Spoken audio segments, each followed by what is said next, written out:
সংসার থেকে সবাই চলে যায়, 2-4 দিনের জন্য সবাই কাঁদে, একজন চিরকালের জন্য কাঁদে, মা।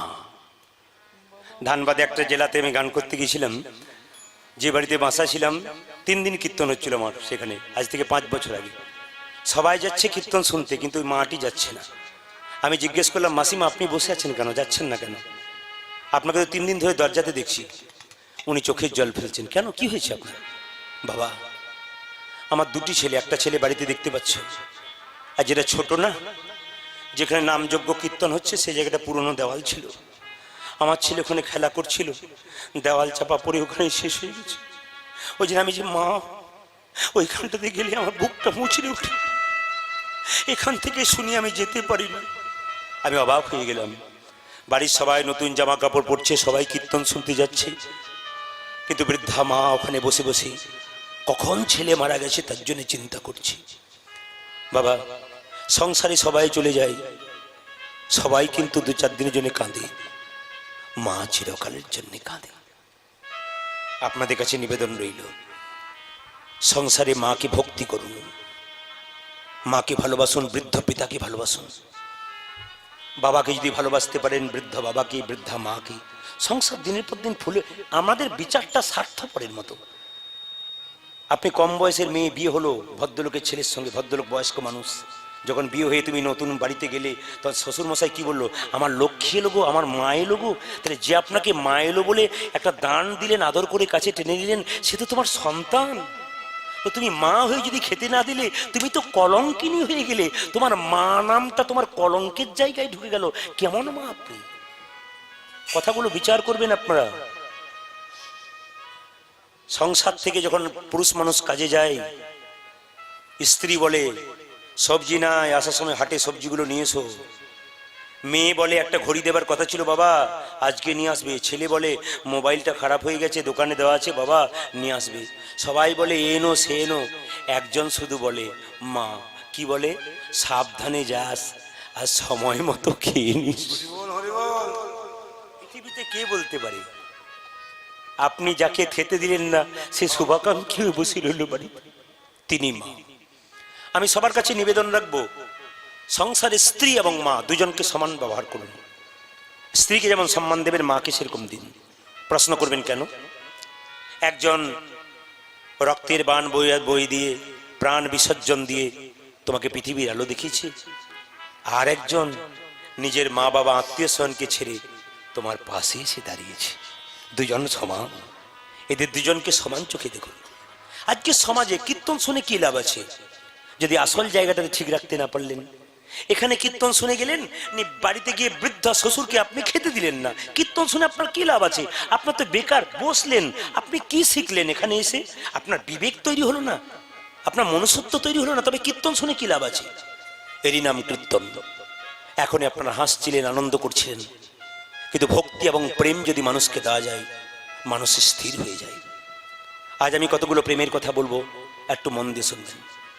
বাড়িতে যে মা বড় বড় মাছের পিস রান্না করেছে, সবার পাতে বড় বড় দিয়েছে, শেষে নিজের পাতে একটা ছোট নিয়েছে, এই তো মা।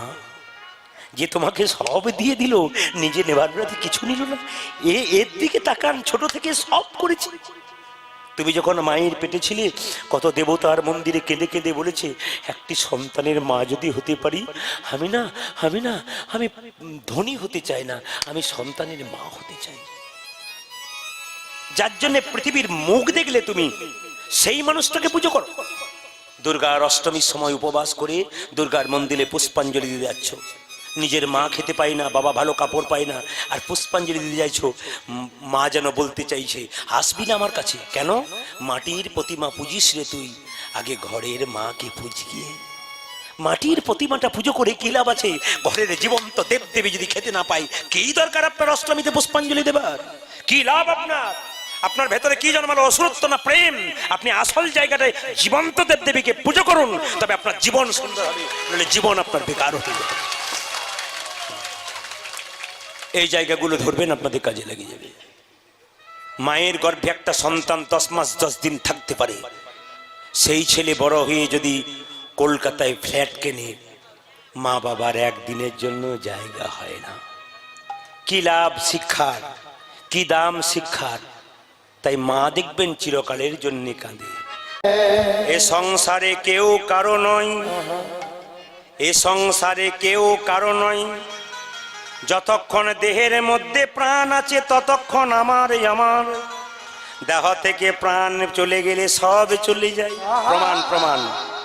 যদি কোনো ব্যক্তি মারা যায়, বাইরে অ্যাক্সিডেন্টে মারা গেল, তাকে আর ঘরের ভেতরে ছপ্পরে শোয়ানো হলো না, তুলসী তলার কাঁচা মাটিতে কাঁচা বাঁশের মাচা তৈরি করে ওইখান থেকে নিয়ে চলে। তুমি যে স্বামীকে এত ভালোবাসো, 10 দিন পর স্বামী বাড়ি আসে, ছপ্পর খাটে শোয়াও, আদর করো, ভালো খাবার দাও, কিন্তু যে স্বামীর দেহ থেকে প্রাণ বেরিয়ে গেলে সে স্বামীকে আর ছপ্পর খাটে শোয়াবে না। সেদিন গ্রামের লোককে বলবে মরাটা নামিও, ওটা যে বাস মরা হয়ে যাবে, তখন তার নাম চেঞ্জ হবে। ইংরাজিতে এখন বলে বডি এলো। রমেন মারা গেছে, ধরুন কি বলে, রমেন এলো বলবে না, রমেন হাসপাতালে আছে মারা গেছে, বাড়ি নিয়ে আসছে, রমেন এলো আর বলবে না, বডি এলো। বাংলাতে বলবে লাশ এলো। মৃত্যুর পরে তোমার নাম আর রমেন নয়, সোমেন নয়, জীবন নয়, তোমার নাম হলো লাশ, তোমার নাম হলো বডি। তুলসী তলার কাঁচা বাটিতে কাঁচা বাঁশের মাচা তৈরি করে ছেঁড়া তালাই দিয়ে বেঁধে দেবে। আহা, খড়ের দড়ি দিয়ে ছেঁড়া তালাই দিয়ে বেঁধে দেবে। যে স্ত্রী তোমাকে এত ভালোবাসে, সেই স্ত্রী এত আদর করে ভালোবাসে, সেই স্ত্রী একটা ভাঙা বালতিতে গোবর জল গুলে ছড়িয়ে দিবে। আপনার দান করবেন, এইদিকে তাকাবেন আস্তে। দান করলে যে নেয় তার হাতটা নিচে থাকে না উপর থেকে? জোরে বলবেন, কিন্তু জোরে বলুন, নিচে থাকে না উপরে থাকে? যে আস্তে, তত্ত্বগুলো শুনবেন। যে দেয় তার হাতটা কোথায় থাকে? ওপরে। আর যে নেয় তার হাতটা, উত্তর দেবেন।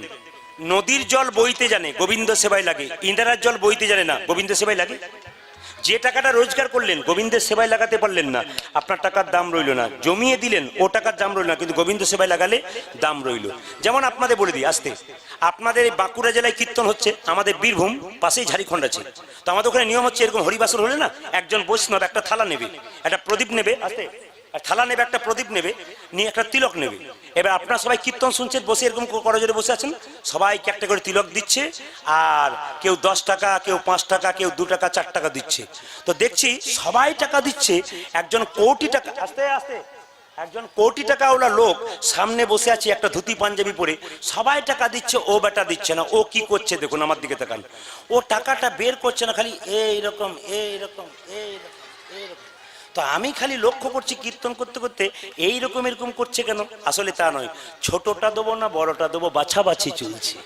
মানে 5 টাকার কয়েনটা দেবো না 2 টাকার কয়েনটা দেবো। ভগবান বলছে তোর ব্যাংকে কত আছে ওটাও জানি, তোর পকেটে কত হচ্ছে ওটাও জানি। এমন পোকা লাগা বেগুন দেবো না, নার্সিং হোম আর ঘর করে বেড়াবি, তখন বুঝি মজা। লক্ষ্য করবেন, আপনারা কিছু মনে করবেন না, কাউকে কিন্তু আমি অবজ্ঞা করি নাই, আস্তে আস্তে বাবা, কাউকে কিন্তু কারো করে লক্ষ্য করে বলি নাই। দেখবেন কোটি টাকার বাড়ি বানাই, কোটি টাকার বাড়ি বানাই, বলছে কোটি টাকার, ইনি একটু কষ্ট পান আর কি, বয়স হয়েছে তো। শুনুন, ব্রাহ্মণ ঠাকুরকে কি দেয়? কোটি টাকার বাড়ি তৈরি করে নিয়ে, দেখবেন সবাইকে সব কিছু দিল, 2000 10,000 লোক খাওয়ালো পেট ভরি। যখন ব্রাহ্মণকে দিচ্ছে তখন কি বলছে বলুন তো? ব্রাহ্মণকে কি দিচ্ছে? একটা 15 টাকার গামছা আর 51 টাকা হাতে দিয়ে বলছে, ঠাকুর মশাই এইবারের মতো এইটুকু মেনে নেন, এইবারের মতো মেনে নেন। আপনাদের দিদি করে না? করে। এই কোটি, আস্তে, কোটি টাকার বাড়ি করলো আর ঠাকুর মশাইকে দিচ্ছে কত? 15 টাকার গামছা আর 51 টাকা, এইবারের মতো। এখন লক্ষ্য করুন, আস্তে আস্তে, ব্রাহ্মণ খুলেও দেখছে না কত টাকা আছে। ব্রাহ্মণও কত চালাক দেখুন, ও কি বলছে দেখুন, তুই, আমি খুলে দেখবো না কত দিলি, তুই শুধু বলে দে, আমার দেবার ক্ষমতা নাই। ও কি করে বলবে 1 কোটি টাকা বাড়ি করেছে আর দেবার ক্ষমতা নাই?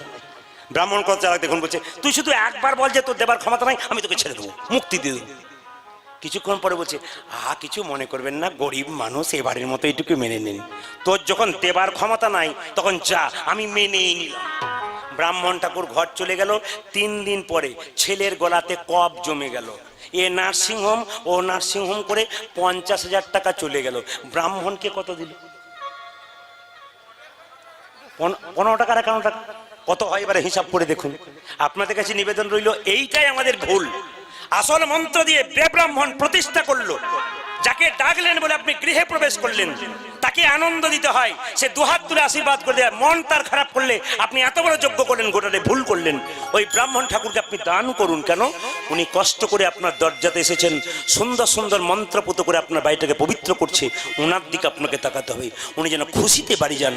এত দিচ্ছেন লোককে, ওনাকে দেন আনন্দ ভরে, উনি আরো দুহাত ভরে আশীর্বাদ করে। আর যদি না দেন তাহলে ছেলের গলায় কফ জমতে শুরু করে দেবে। এবার আপনার বিচার করুন কি করবেন। এইবার লক্ষ্য করুন মায়েরা, দানের কথা যখন বললাম তখন ছোট করে আপনাদের বলি, দান করবেন কাকে?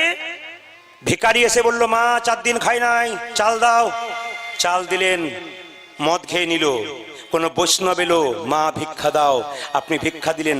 বাড়িতে গিয়ে 3টে ইট পেতে একটু প্রসাদ তৈরি করে ভগবানের চরণে দিয়ে বলল, হে গোবিন্দ, এটা আমার নয়, যে দিয়েছে তার সংসারের যেন মঙ্গল হয়ে যায়। এই জন্য কাকে দেবেন? আস্তে কাকে দেবেন? বৈষ্ণবকে দেবেন। ভালো জায়গায় দান করবেন, সৎ পাত্র। আমাকে বলে, প্রদীপ বাবু বহু জায়গায় কীর্তন করতে যাচ্ছেন, একটু আমার সৎ পাত্র আছে, একটু ভালো মেয়ে দেখবেন তো। আমি জিজ্ঞেস করি, আচ্ছা দাদা সৎ পাত্র মানে বুঝলাম না। বলছে 40,000 টাকা বেতন পাই আর 20,000 টাকা এদিক ওদিক, ওটা 1 নম্বর না 2 নম্বর? জোরে বলুন। পাকা 2 নম্বর। তাহলে সৎ পাত্র হলো না অসৎ পাত্র হলো? সৎ পাত্র। আবার দেখবেন আমরা ছেলে মেয়ের বিয়ে দিই, কি লিখি? শুভ বিবাহ। দেখুন বিচার করে শুভ বিবাহ লিখি। আচ্ছা বিবাহটা শুভ? যে বিবাহে 25টা পাখি কাটা হয় আর 4টা ছাগল কাটা হয়, ওটা বিবাহটা শুভ হয়? রক্ত ঘেঁটে না, না হাসলে হবে না, বিবাহ শুভ হয়। এদিকে মেয়ের যখন বিয়ের দিনে আঙুল কেটে গেল তখন বকাবকি করেন, ভালো দিনে আঙুল কাটলি, অশুভ করে দিলি। কিন্তু তোর বিয়েতে যে 4টা ছাগল কাটলাম, এত রক্ত ঘাঁটলাম, এদিকে কোনো, আমরা কত ভুল করি দেখুন। এই ভুলগুলোকে ঠিক করে নিতে হবে, তবে সমাজ ঠিক থাকবে।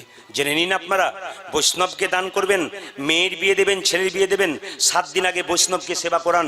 বৈষ্ণব সেবা করার পর যদি খাবারে লবণও হয়ে যায়, জিজ্ঞেস করবেন, বাবা খাবার কেমন হলো? উনি বলবেন, খাবার বলতে নেই মা, প্রসাদ দারুণ হয়েছে, অমৃত হয়েছে, আশীর্বাদ দিলাম তোর মেয়ের বিয়েতে, তোর মেয়ের স্মৃতির সিঁদুর যেন দীর্ঘায়ু হয়ে যায়।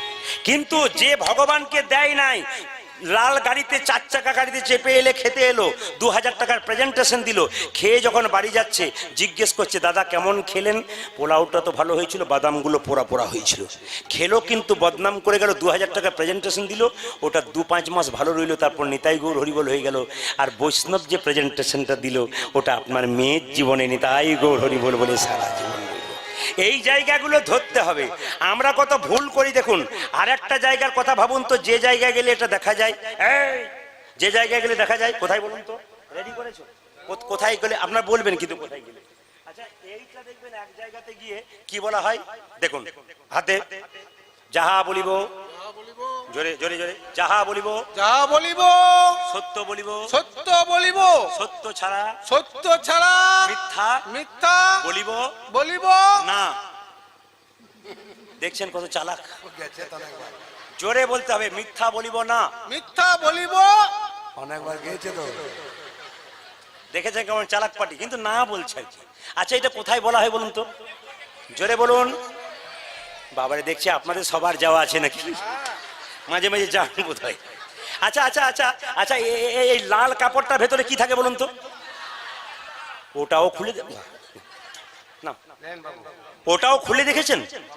এক জায়গাতে বললাম, বলুন তো দাদা লাল কাপড়টার ভেতরে কিছু থাকে, কি থাকে? তখন বুঝে যন্তর টন্তরটা কিছু হবে বোধ হয়, মানে উনি জানেনই না। তবে বলে রাখি, দান দেবেন কিন্তু নাম দেবেন না, একথা মাথায় রাখবেন। যে দান দিয়ে অহংকার করে বলে আমি দিয়েছিলাম, অহংকার জন্মায়। ভগবানের খাতায় দেবেন, নাম দেবেন না। আমার বাড়ি হচ্ছে বীরভূম, যদি তারাপীঠ যান, একচক্রগ্রাম নিতাই ধাম, যদি ওখানে যান কোনদিন বেড়াতে, বিরাট মন্দির তৈরি হয়ে গেছে, 10 কিলোমিটার দূর থেকে দেখা যায়। ওই মন্দিরে আমরা একবার গান করতে গেছিলাম পাশের গ্রামে, তো জিজ্ঞেস করছিলাম ট্রাকে যারা মাল নিয়ে এসছে, ড্রাইভারকে বললাম, ভাই এত ইট এত পাথর কে দেয়? উনি নেমে বললেন, ড্রাইভার নেমে বললেন, বাবু বলেছে কারো কাছে নাম বলবি না, নাম বললে অহংকার জন্মাবে, ভগবানের খাতায় নাম দিলে আমার প্রেম ভক্তি জন্মাবে। যখনই নাম দেবেন তখন অহংকার জন্মাবে, আর প্রেম জন্মাবে কখন? যখন আপনি নাম দেবেন না।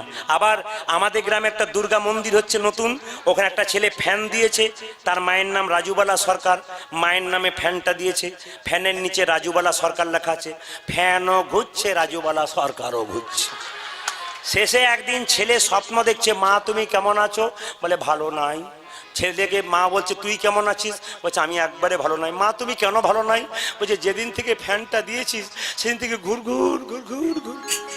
যখনই মারা গেল নহুষ রাজা, মৃত্যুর আগে নহুষ রাজা যজাতিকে বললেন, যজাতি কি এই দেখ আমি 3 হাত জায়গায় স্পর্শ করেছি।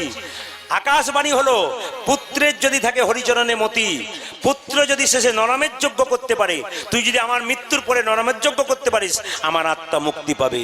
ছেলেটা কেমন দেখুন, বাবার হাতে পা দুটোকে দিয়ে কেঁদে কেঁদে বলল, বাবা কথা দিলাম কি পিতার আদেশ যদি পালন না করিতে পারি,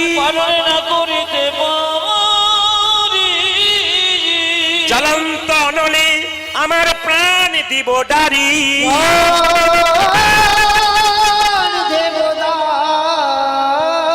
এইরকম ছেলে হতে হবে ঘরে ঘরে, এরকম সন্তান হতে হবে। কি সুন্দর বলছে দেখুন, বাবা তোমার ইচ্ছা যদি পূরণ করতে না পারি, নরমের যোগ্য না করতে পারি, শেষে আমি আগুন জ্বালিয়ে আমি নিজেই আগুনে ঝাঁপ দিয়ে দেবো।